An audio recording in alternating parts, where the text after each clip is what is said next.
Yes, अब पढ़े, हो गया है टाइम। अब ध्यान मेरी तरफ, सभी का ध्यान मेरी तरफ। कल हमने ये देखा था कि निर्वाचन क्षेत्र किस प्रकार चुने जाते हैं ना, किस प्रकार क्षेत्रों का सिलेक्शन किया जाता है और उनको निर्वाचन क्षेत्र के तहत गिना जाता है। और उस क्षेत्र में एक जो प्रतिनिधि होता है उसको खड़ा किया जाता है। वो प्रतिनिधि क्या करता है,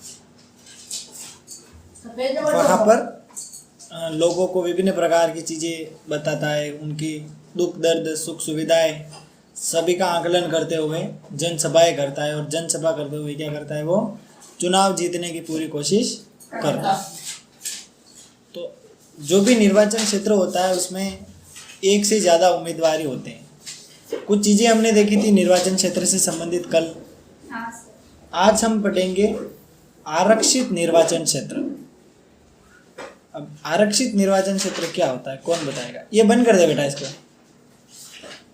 पेंसिल रख दे इसमें, भले बंद कर दे। मेरी बात सुनना ध्यान से, ठीक है? किताब वैसे घर पे पढ़ सकते हो तुम आराम से, जब ज़रूरत हो तब बुक खोल देनी है। बाकी जो बोल रहा हूँ उसको सुनो, ध्यान से सुनो ताकि ये याद हो जाए, ठीक है? बहुत सरल भाषा में याद कर रहे हैं। कभी कभी भाषा इतनी कठिन होती है कि अपन को समझ ही नहीं आती है कि बोल क्या रहे हैं, लेकिन मैं इतनी सरल भाषा में समझा रहा हूँ कि आराम से समझ सकते हो, ठीक है? किताब की भाषा कठिन होती है, मेरी वाली थोड़ी सरल है, तो मेरे से याद करोगे तो जल्दी जल्दी याद हो जाएगा। आरक्षित निर्वाचन क्षेत्र। अब आरक्षित निर्वाचन क्षेत्र यदि नहीं होता तो क्या होता, कौन बताएगा? सबसे पहले अपन एक बिंदु की बात करते हैं, आरक्षण क्या होता है, इसको तोड़ो, इसकी डिटेल बताओ। बंटवारा। आरक्षण यानी बंटवारा। कैसे? जैसे भारत और पाकिस्तान की जमीन अलग थी। नहीं, कौन बताएगा, जल्दी बताओ। आरक्षण क्या होता है? जिसे हमारा देश आजाद हुआ था ना, उसे आरक्षण कर दो। तो आजाद हुआ उस समय जो संविधान सभा में जितने भी लोग थे उन्होंने डिसीजन लिया था कि यार वे लोग जो गरीब है या मतलब निचली जातियों से आते हैं उनको भी मौका मिलना चाहिए। अगर हम विभिन्न प्रकार की सीटों का आरक्षण नहीं देंगे, यानी कि रिजर्व सीटें नहीं करेंगे उन लोगों के लिए, निचली जाति के लोगों के लिए हम सीटें रिजर्व नहीं करेंगे, तो वो हमेशा पिछड़ जाएंगे, कभी आगे नहीं आ पाएंगे। ये मतलब बात जब निकली तो उन्होंने डिसीजन लिया कि जो निर्वाचन क्षेत्र होंगे उसमें कुछ अपन क्षेत्र ऐसे रखेंगे जिनको हम आरक्षित कर देंगे कि इतना प्रतिशत इन लोगों के लिए, इतना प्रतिशत इन लोगों के लिए। तभी तो बोलते हैं ना सीट गंडी। अगर सीट ST SC की होती है तो OBC वाले खड़े नहीं हो सकते, जनरल वाले नहीं हो सकते हैं, EWS वाले नहीं हो सकते हैं, ऐसे कह सकते हैं। और सीट जनरल की होती है तो उसमें कोई भी हो सकता है, उसमें कोई दिक्कत नहीं है। या OBC की सीट होती है तो OBC का उम्मीदवार क्या होता है, खड़ा होता है। आसान है, अरे आसान है ना। तो नॉर्मली अभी चुनाव होंगे तो तुम्हें सुनने में आया होगा कि यार अपना 8 घंटे सीट है, ST की है, SC की है, OBC की है, किसकी, पता ही नहीं चला। ये चीज़ हम कह सकते हैं। जानकारी रखो, सब पता चलेगा, ठीक है? क्योंकि अब धीरे धीरे तुम्हारे अगले 2-3 जो महीने हैं चुनाव का क्रेज आने वाला है। और अगर तुम भी चाहते हो कि हम भी चुनाव में लोगों की मदद करें, उनको मोटरसाइकिल पे ले जाएं, वोट डाल के आए, हम भी देखें क्या होता है, तो अभी पढ़ लो ताकि तुम्हारे पास उस समय नॉलेज रहेगा। सरपंच के चुनाव को और आज की क्लास बहुत इंपॉर्टेंट है। डेफिनेटली जब तुम चुनाव में जाओगे, वहाँ प्रक्रिया चल रही होगी, तो ये सारी चीज़ें तुम्हें वहाँ देखने को मिलेंगी जो आज मैं बता रहा हूँ। बड़े ध्यान से सुनना। आरक्षित निर्वाचन क्षेत्र बिल्कुल सरल है, इसमें कुछ नहीं है। संविधान में नागरिकों को अपना प्रतिनिधि चुनने का अधिकार दे रखा है। तो ये मैंने बता दिया है कि उस समय जो संविधान बना रहे थे वो थोड़े से टेंशन में थे कि मतलब इन अनुसूचित जातियों के लोगों का हम क्या करें। मतलब अगर बड़े बड़े अमीर लोग ही मतलब उनको ही सीटें मिली, वही हर बार खड़े हुए, तो ये फिर मतलब एक लोकतंत्र नहीं होगा। जबकि कल हमने देखा था कि लोकतांत्रिक सरकार कौन सी होती है और अलोकतांत्रिक सरकार कौन सी होती है। ये चीज़ कल हमने डिटेल में देखी थी। तो अगर जो निचली जातियां हैं या कुछ विशेष वर्ग है उनको आरक्षण नहीं दिया जाता है तो ये थोड़ा सा अपन को असंवैधानिक लगेगा, क्योंकि वो लोग तो पिछड़ जाएंगे ना। आज लगभग देश आज़ाद हुए 75 साल हो गए हैं, और उन लोगों को यदि उनके लिए सीटें रिजर्व नहीं करते तो आज वो बहुत पिछड़ चुके होते हैं। तो इसीलिए आरक्षण की व्यवस्था इसमें रखी गई। अब कुछ चीज़ें इसमें ध्यान में रखी जाती है, जैसे शिक्षा से संबंधित। उसके अलावा कुछ ऐसे विशेष वर्ग के लोग होते हैं जिनके पास संसाधनों का अभाव होता है या प्रतिनिधित्व ढंग का नहीं होता है, ऐसे लोगों को भले अपन उसमें सम्मिलित नहीं करते हैं, ये चीज़ इसमें आती है। तो बिल्कुल इन्होंने एक ही फाइनल डिसीजन लिया था कि भाई अपन कौन सी व्यवस्था रखेंगे, आरक्षण की व्यवस्था रखेंगे। उसकी मदद से वो लोग भी क्या होंगे, आगे आ पाएंगे और चुनाव क्या कर पाएंगे, जीत पाएंगे और एक उम्मीदवार के तौर पर खड़े हो पाएंगे। इसीलिए उन्होंने ये व्यवस्था रखी। सुनना ध्यान से। लोकसभा की बात करते हैं, किसकी, लोकसभा की।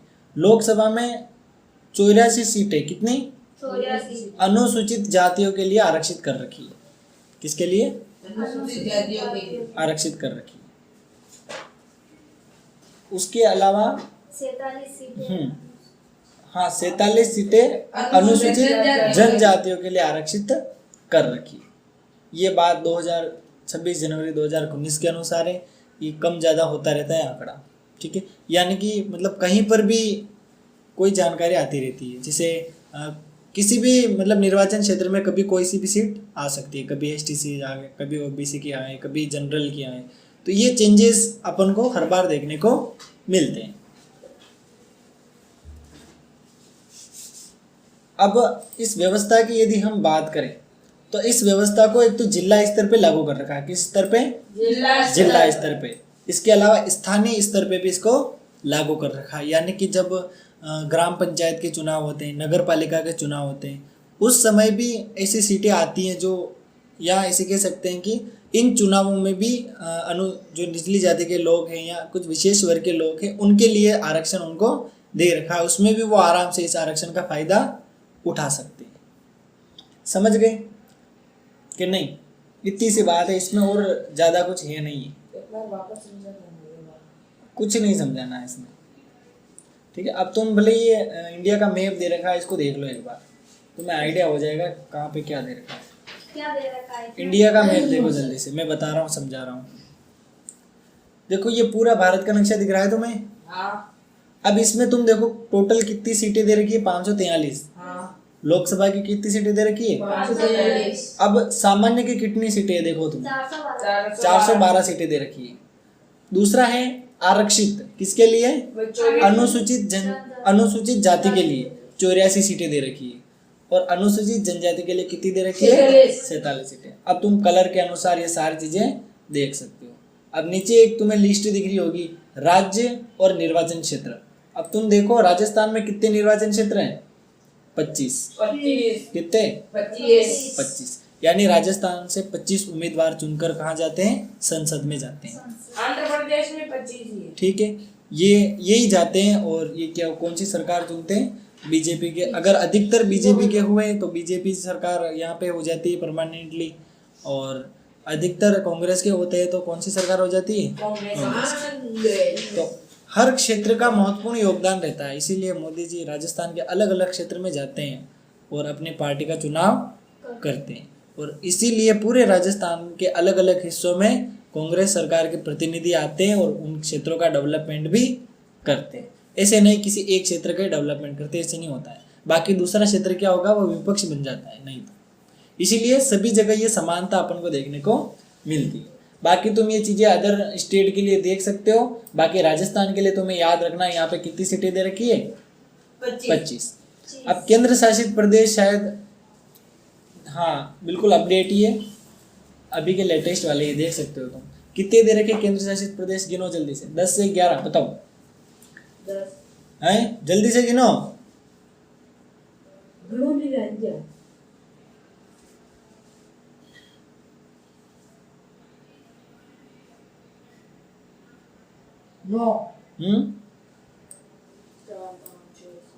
देखो सबसे पहला दे रखा है अंडमान निकोबार द्वीप समूह, इसमें कितने? एक। दूसरा है चंडीगढ़, कौन सा है? चंडीगढ़। तीसरा कौन सा है? दादरा आठ दादर एवं नगर हवेली। चौथा कौन सा है? दमन और दीव। पांचवा कौन सा है? दिल्ली। छठा कौन सा है? जम्मू एवं कश्मीर। हाँ। सातवां कौन सा है? आठवां लक्षद्वीप और नौवां पुडुचेरी। और कहीं अभी अपडेट हुए होंगे तो उसके बारे में अपन को जानकारी नहीं है। तो ये तुम यहाँ पर क्या केंद्र शासित प्रदेश? केंद्र शासित प्रदेश यानी कि सेंट्रल गवर्नमेंट के थ्रू इनमें अधिकतर काम होते हैं, ठीक है। और तुम कंफर्म कर लेना कहीं कहीं अपडेट जानकारी हो तो। बाकी इसमें जितने दे रखे उसके बारे में हमने बात कर ली। अब अपना देखो यहाँ पर एक लास्ट लाइन लिख रखी है, बहुत ही ज़्यादा इंपॉर्टेंट है।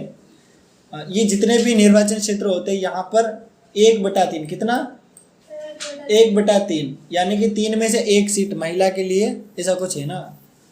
मतलब हर 3 क्षेत्रों में से 1 सीट महिला के लिए रिजर्व की जाती है, यानी कि महिलाओं को भी अलग से आरक्षण दे रखा है। अभी तुमने सुना होगा एक कोई कानून आया था, अधिनियम आया था जिसमें मतलब लोकसभा में भी शायद महिलाओं का मतलब वो जो दायरा है वो बढ़ाया गया था, ऐसा कुछ सुनने में आया है। उसके बारे में भी तुम अभी एज ए पॉलिटिकल के थ्रू तुम ये चीज़ें डिस्कस कर सकते हो या देख सकते हो कि इससे संबंधित कौन सा कानून आया है और ये क्या चीज़ है, ताकि तुम्हारा क्या है कि इसमें और इंटरेस्ट बढ़े, उस चीज़ें सीखते रहो, ठीक है। महिलाओं से रिलेटेड एक कानून है, अभी हाल ही में आया है, जो ये 17 से 21 तारीख थी ना, इसके बीच आया है। तो इस पर तुम रिसर्च कर सकते हो, अपने स्तर पर देख कर बताना कल मेरे को कि महिलाओं से संबंधित कौन सा कानून या अधिनियम आया था, ठीक है। आरक्षण से संबंधित ही था, महिलाओं को आरक्षण दिया गया था। कॉल में क्या सर्च करेंगे जो वो बता दे? सर्च करना अभी, महिलाओं से संबंधित आरक्षण नया कानून ऐसे लिखना आ जाएगा, तो उसके बारे में डिटेल स्टडी करना, तो तुम्हें बहुत चीज़ें समझ आएगी। अब हम बात करते हैं मतदाता सूची की। किसकी बात करते हैं? मतदाता सूची की। इसको बहुत आसानी से हम पढ़ सकते हैं। मतदाता सूची एक सूची होती है जिसमें जो भी वोट देने वाले होते हैं उनके नाम होते हैं। आ गया समझ में कि नहीं? अब ये हर 5 साल में अपडेट होती है, ये सूची होती है ना, हर 5 साल में क्या होती है? जो मर जाते हैं उनके नाम काट दिए जाते हैं, जो 18 साल के हो जाते हैं उनके नाम जोड़ दिए जाते हैं। आ गए समझ में? आ गया समझ में? इसीलिए क्या होता है, हम देखते हैं कि सरकार अलट पलट जाती है। उसका रीजन ये होता है, नए मतदाता आते हैं, पुराने चले जाते हैं। जाते कौन? सबसे बुढ़े जाते हैं, है ना, ऐसे कह सकते हैं। ये बात अपन को यहाँ पर देखने को मिलती है। अब मतदाता सूची जो होती है इसको अपन वोटर लिस्ट के नाम से भी जानते हैं, नॉर्मल इसके नाम से जानते हैं। अब वोट देने की एक ही कंडीशन है कि एज जो है हमारी कितनी होनी चाहिए? 18 प्लस होनी चाहिए। 18 से कम में तो हम वोट जो है वो नहीं दे सकते। और पहले भी हमने कुछ चीज़ें देखी थी, सभी को वोट देने का क्या है? अधिकार है। सभी लोग क्या कर सकते हैं? वोट दे सकते हैं और अपना जो प्रतिनिधि है उसको स्वतंत्र रूप से चुन सकते हैं। अब नागरिकों की यदि हम बात करें तो नागरिक अलग अलग प्रकार के अपन को देखने को मिलते हैं। कोई गरीब होता है, कोई अमीर होता है, कोई पढ़ा लिखा होता है, कोई अशिक्षित होता है। तो ये सारी चीज़ें अपन को यहाँ पर देखने को मिलती है। अब जब भी हम वोट डालने जाते हैं तो वहाँ पर तुमने देखा होगा अलग अलग जातियों से संबंधित, धर्म से संबंधित और लिंग से संबंधित लोग भी होते हैं। वो सभी लोग क्या कर सकते हैं? वोट दे सकते हैं। समझ गए? लेकिन पुराने समय में शायद किसी देश में ऐसा कानून था कि सिर्फ पुरुष ही वोट दे सकते हैं, महिला ही नहीं दे सकती। तो उसको हम अलोकतांत्रिक सरकार कहेंगे, लोकतांत्रिक नहीं कहेंगे। समझ गए ना?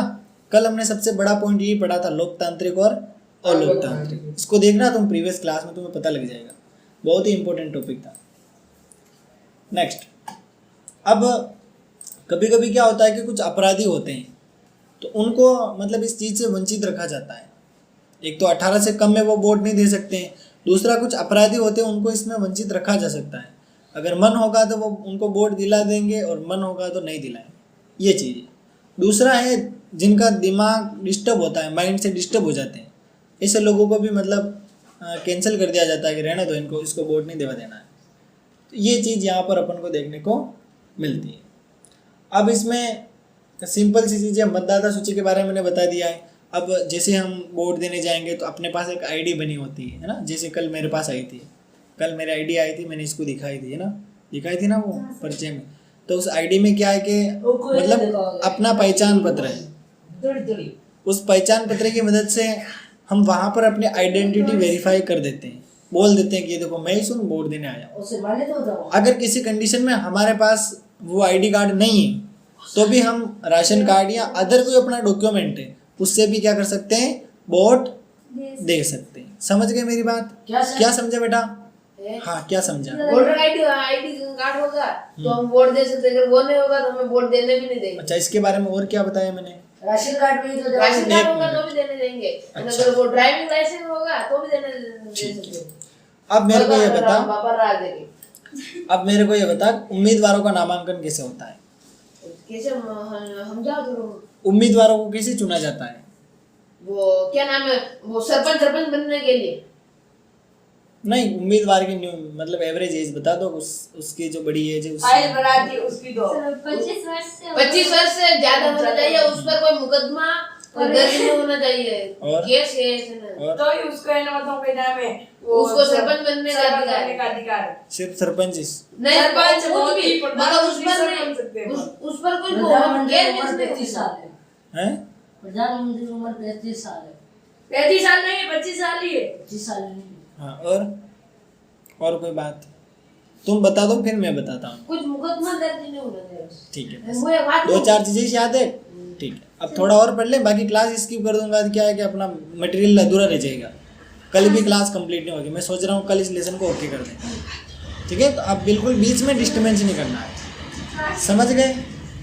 अब हम बात करेंगे उम्मीदवारों का नामांकन। इसमें क्या होता है, उम्मीदवारों को चुना जाता है, यानी कि मतलब ऐसी कंडीशन जिसमें उसका सिलेक्शन हो जाता है या फिर उसका नाम आ जाता है वहाँ पे, और वो क्या हो जाता है, मतलब सिलेक्टेड हो जाता है एज ए उम्मीदवार, और हम भी उसको वोट देके आ जाते हैं। तो उम्मीदवार बनने के लिए प्रोसेस क्या है, प्रोसेस समझेंगे, है ना? करना क्या नहीं, प्रोसेस, प्रक्रिया क्या है।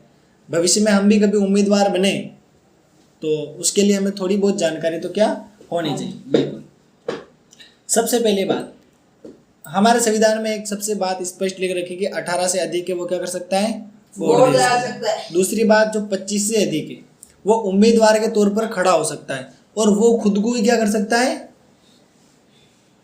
वोट दे सकता है। उसको भी ये अधिकार दिया गया है कि उम्मीदवार क्या कर सकता है, खुद को भी वोट दे सकता है। ये सबसे अच्छी चीज है।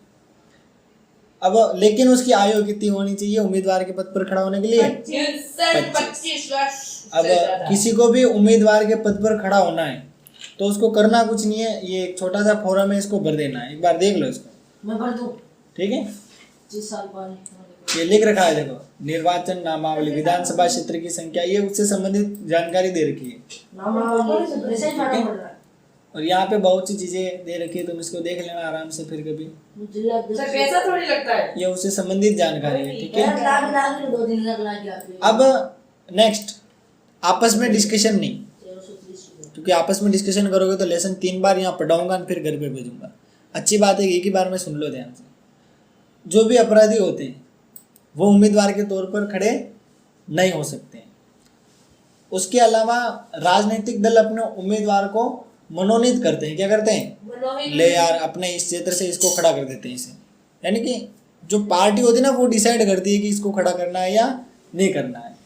फिर पार्टी अपना चुनाव चिन्ह क्या करती है, उस उम्मीदवार को दे देती है कि तेरे को इस पार्टी से क्या करना है, लड़ना है। और फिर वो लड़ता नहीं है, मतलब चुनाव लड़ता है ना, आपस में नहीं लड़ता। ऐसे नहीं वो हर किसी से बचा जाएगा, ऐसा नहीं।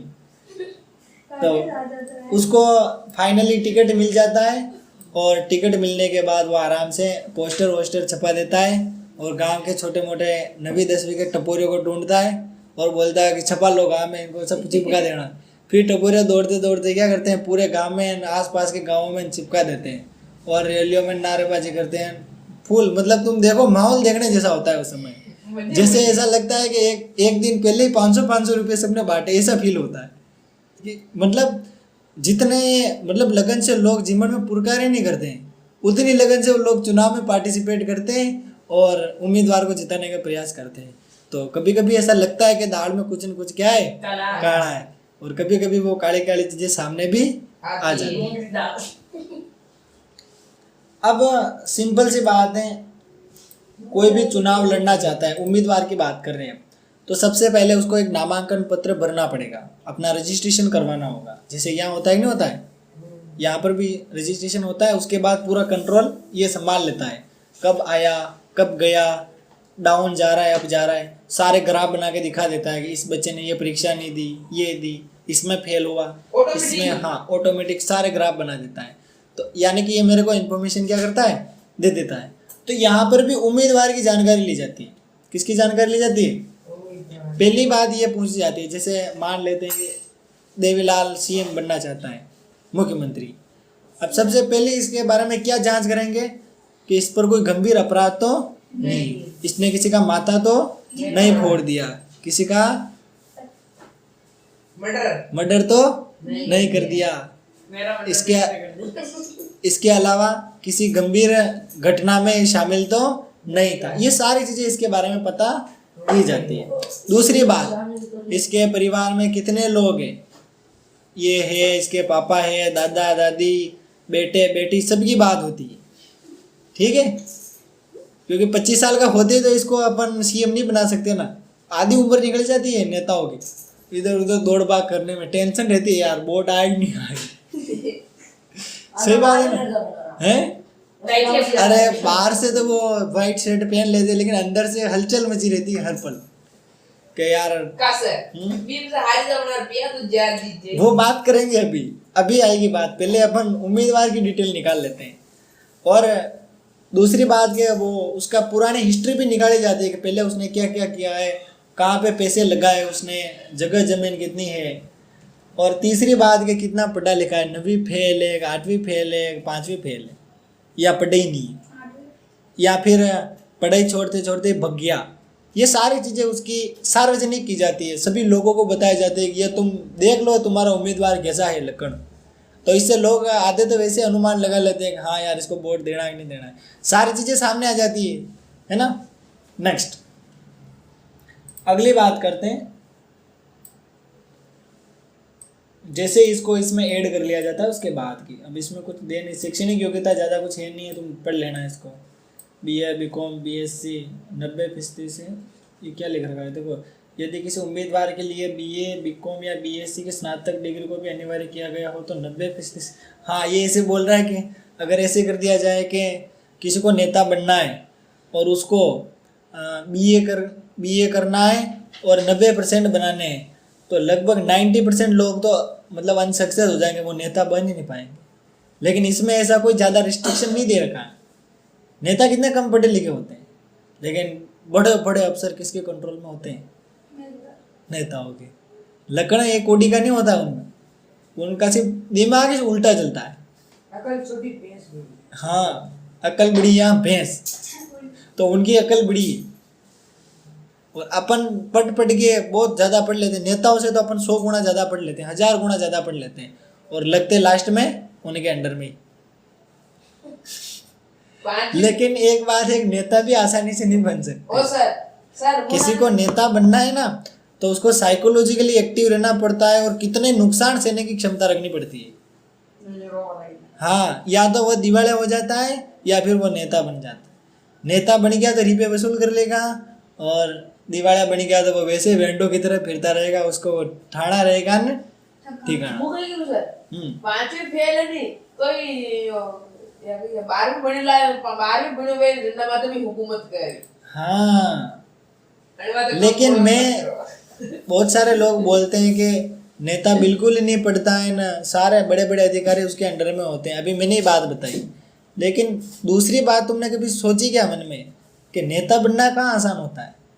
देखा तू बेड़ा कर लिया 5 जनों को शाम को मान जाऊंगा हैं, और उनको बोलना 5 के वोट मेरे आने चाहिए, फिर मैं वहाँ अंदर जाके देखूंगा 5 ने वोट तेरे को दिए किसी और को दिए, हो ही नहीं सकता। अरे 2 आदमी पर भी तू भरोसा नहीं कर सकता कि वोट मेरे को देंगे। हाँ, समझे? जो बच्चे मांगने पर फीस नहीं देते हैं तो वो वोट कैसे दिला देंगे ऐसे ही? समझ रहे हो मेरी बात? अरे समझ रहे हो हैं? लोग कहते क्या है, करते क्या है। सारी पार्टियां आती है, सभी लोगों से मिलती है, बोलती है अरे अबर क्या आपने, हाँ हाँ आपको ही, और फिर वो अंदर जाता है तो मामला गड़बड़ा जाता है। हाँ, यानी कि ये बात हमेशा गुप्त रखी जाती है, किसी को बताया नहीं जाता है, ऐसे कह सकते हैं। सर गुप्त नहीं रखनी चाहिए, रखनी चाहिए ताकि नहीं अरे कल वाली क्लास नहीं देखी, देखी नहीं देखी तो बाकी तो ये बात नहीं करता, देखी मैंने, बाकी तो ये बात नहीं करता आपने फोन किया तो देख रहा था। है। हाँ अब तुम बता क्या प्रश्न पूछा तूने? गुप्त नहीं रखना चाहिए। हाँ तो कल वाली क्लास देखता, उसमें आंसर दे दिया मैंने इस मैं प्रश्न। मेरे हिसाब से बोल रहा हूँ ना, हाँ बता नहीं रखनी चाहिए। क्यों नहीं रखनी चाहिए, कारण बता। क्योंकि जैसे मैं खड़ा हुआ, मैं किसी को पैसे दूं तो उसको मेरे को बता तो रहे कि मेरे को किस किसने बोला। वो इज्जत का कागज थोड़ी कराएगा। अरे सर ये पे लिखने वोट ही नहीं दे। हाँ ऐसे तो है। और सर पैसे विनोद में नहीं करूँ खराब। एक अरे सुनो, हाँ किशोर विनोद में कसौटी कटिंग नहीं है, वो बरस दो 2000 रुपए उन विनोद में दे दिए सबको। हाँ।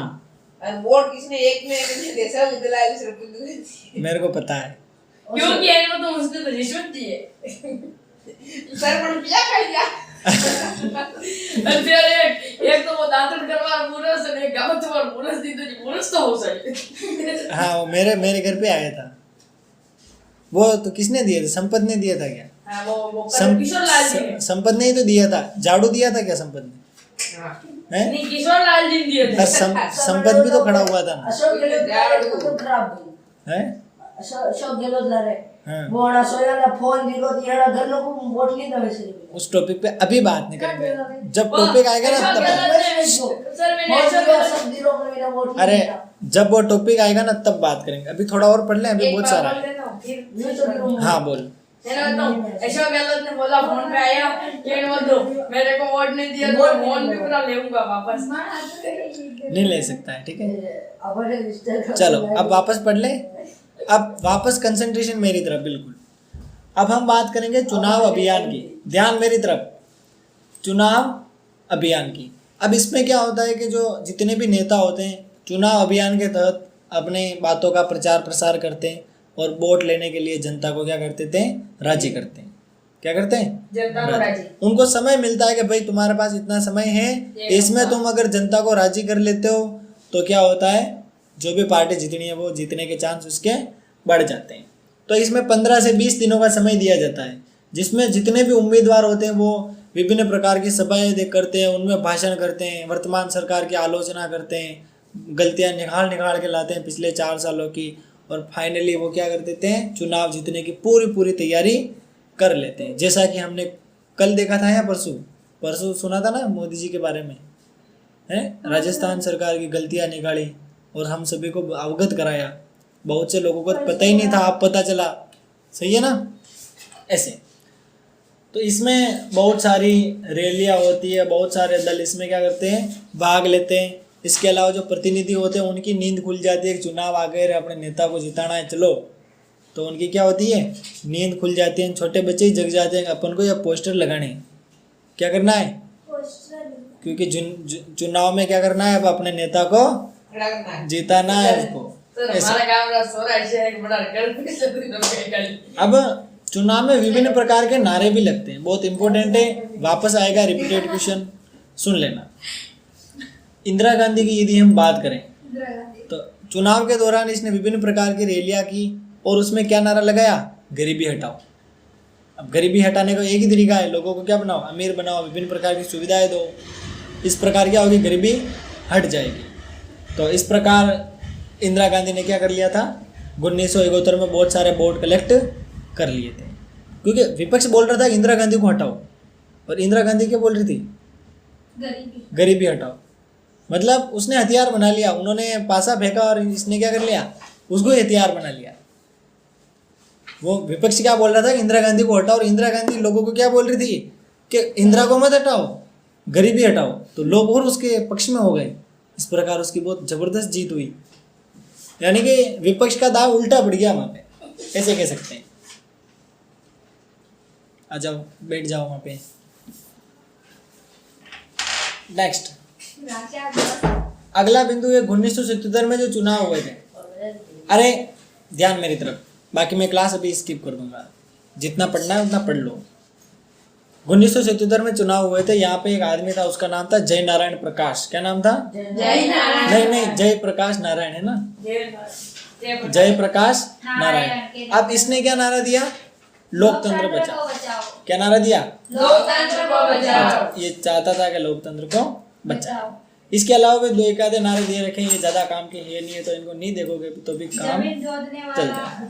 और काम की चीज ये है कि चुनाव से पहले उम्मीदवारों को फ्री छोड़ दिया जाता है कि भाई तुम क्या करो, आराम से अपना प्रचार करो, जनता को राजी करो और वोट लेकर आओ और अपनी सरकार बनाओ। तो इसमें उनको क्या कर दिया जाता है, थोड़ा सा फ्री छोड़ दिया जाता है। नेक्स्ट सबसे इम्पोर्टेंट बिंदु है, इसको पढ़ लेते हैं। अब उम्मीदवार क्या क्या नहीं कर सकता है, यानी कि कोई भी उम्मीदवार के तौर पर खड़ा हो रहा है, उसकी आयु ठीक ठाक है, फार्म भी उसने भर दिया है, अब तैयार है मामला कि अब मेरे को तो वोट इकट्ठे करने गांव गांव जाऊंगा और क्या क्या नहीं करूंगा। जब वो प्रचार करने जाएगा तब उसको कौन सा काम नहीं करना है उसकी बात करेंगे। सबसे पहली बात, मतदाता को लालच नहीं दे सकता है। क्या नहीं कर सकता है? मतदाता को लालच नहीं दे तो भी लोग दे देते, गुलाबी नोट देते हैं। कौन सी? गुलाबी 2-2 कि ले वोट मेरे। भैंस की कीमत कितनी है आज के समय? क्या? भैंस की कीमत 1 लाख से कम या 85 से ज्यादा ही है। हाँ, डंकी भैंस हो तो लगभग 75,000 मान लेते हैं।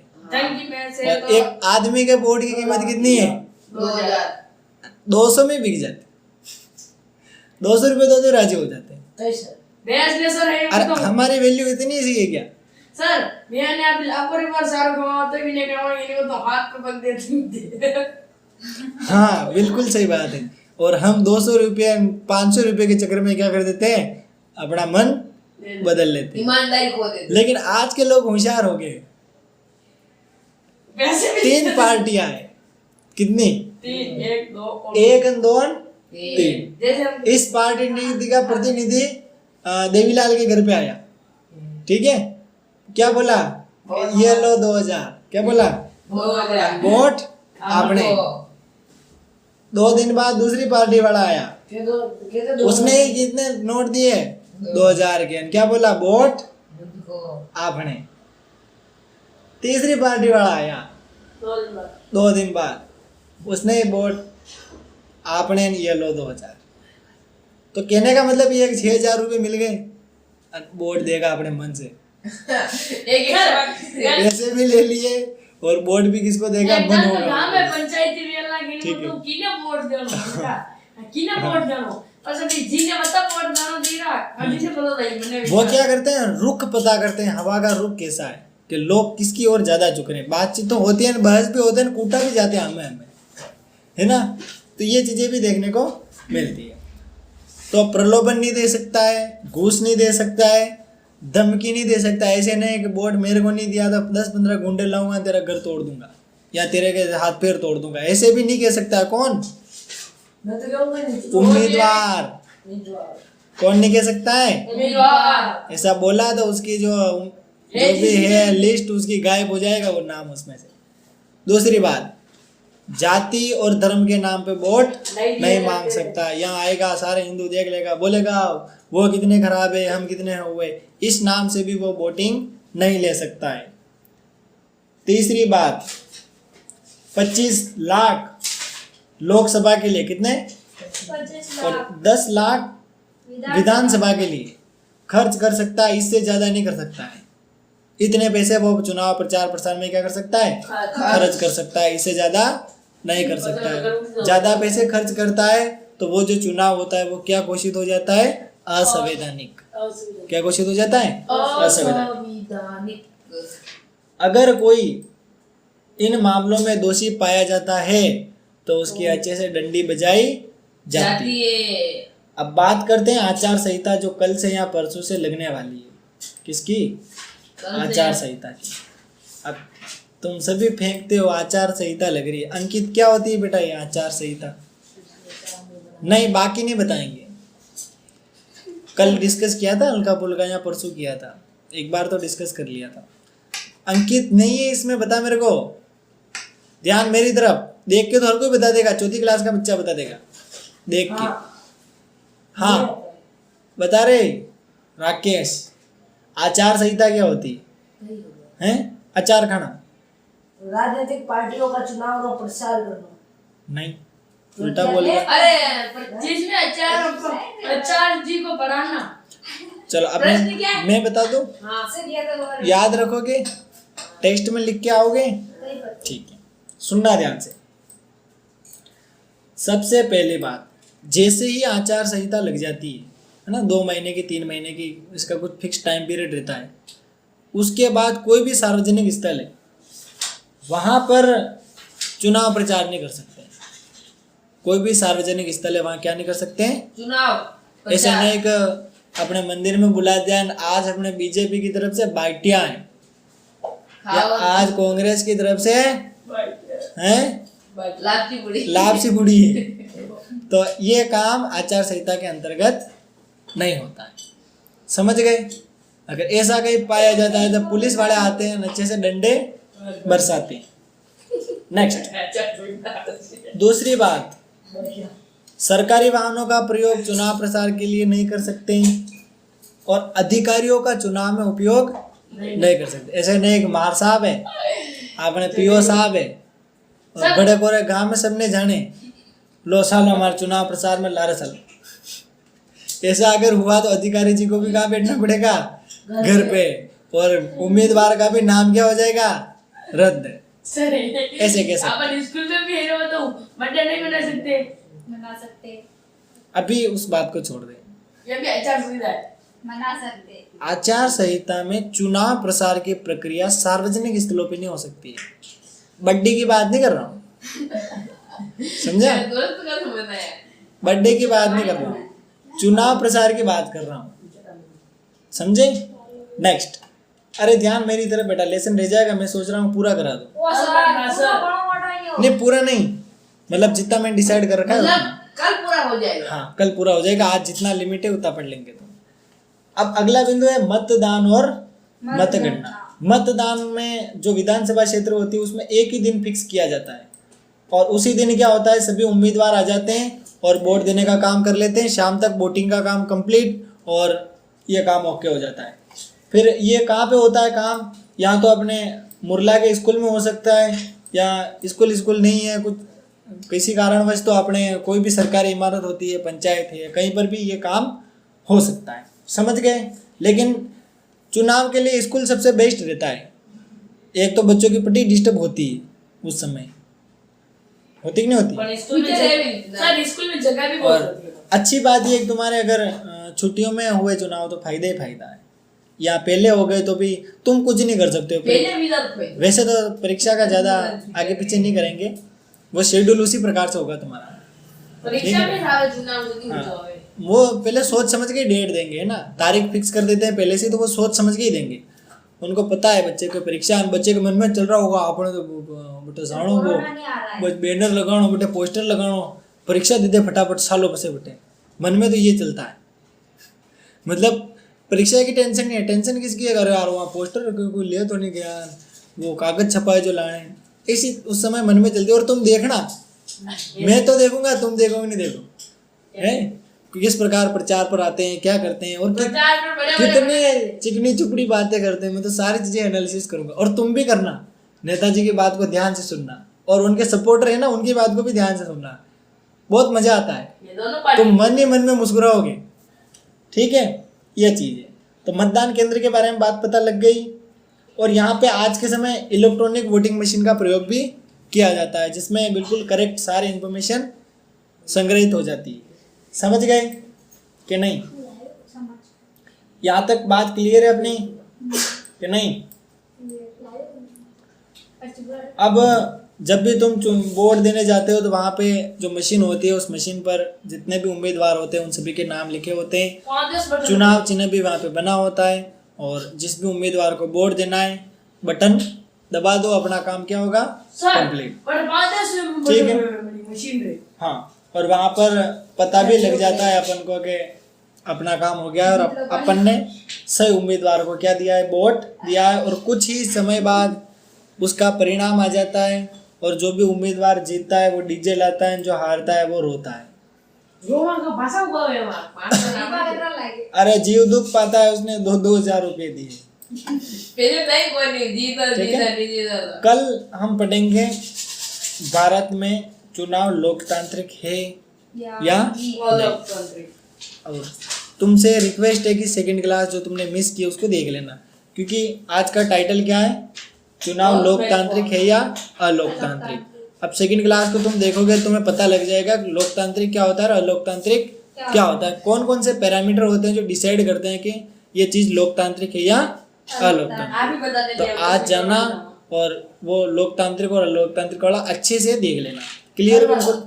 तो ये अपने लेसन यहाँ तक कंप्लीट होता है, कोशिश करेंगे कल इस लेसन को पूरा का पूरा समाप्त कर दें। तो ये अपना काम हो चुका है। तारे मेरे पास को क्या सकती बन